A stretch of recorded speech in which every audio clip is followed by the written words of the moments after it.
Hello and welcome to the Introduction to Optimization exercise class 4. In this class we will learn how to apply the simplex method to solve special cases of linear problems. In our first demo we will learn how to use the simplex big M method to solve this linear problem.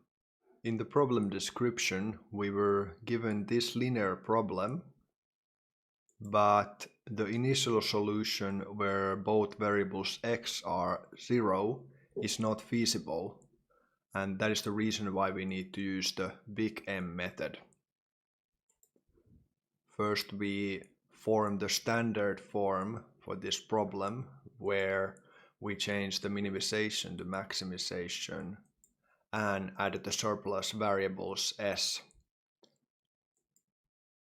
Then from the standard form we form the big M form where we add the variables big R to each constraint. These variables represent how much each constraint has to be violated. And we also add these variables with the large coefficient big M to the objective function, forcing the variables big R to 0 in the optimum. From the big M form we form the Simplex Tableau where we set the big M to a large positive value, for example 20, and then we can choose the variables x and s to 0 as our feasible basic solution.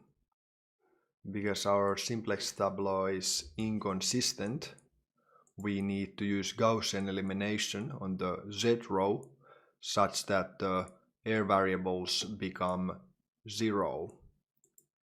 And here is the solution for the Gaussian elimination. Then on this Simplex Tableau we can use the Simplex Iteration normally. So first we choose the column with the smallest coefficient as the pivot column. Then we choose the pivot row by computing the feasibility condition, which is the quotient of the result and the pivot columns, and we choose the smallest positive value as the pivot row. Finally, we can perform the Gaussian elimination on the Simplex Tableau using the pivot row on the pivot column.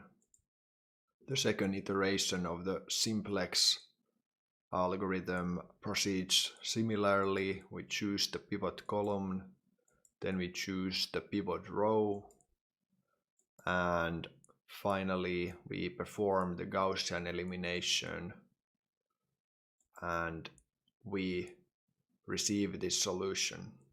From the solution we can read the objective value, which we have to negate, and the variable values for x1 and x2.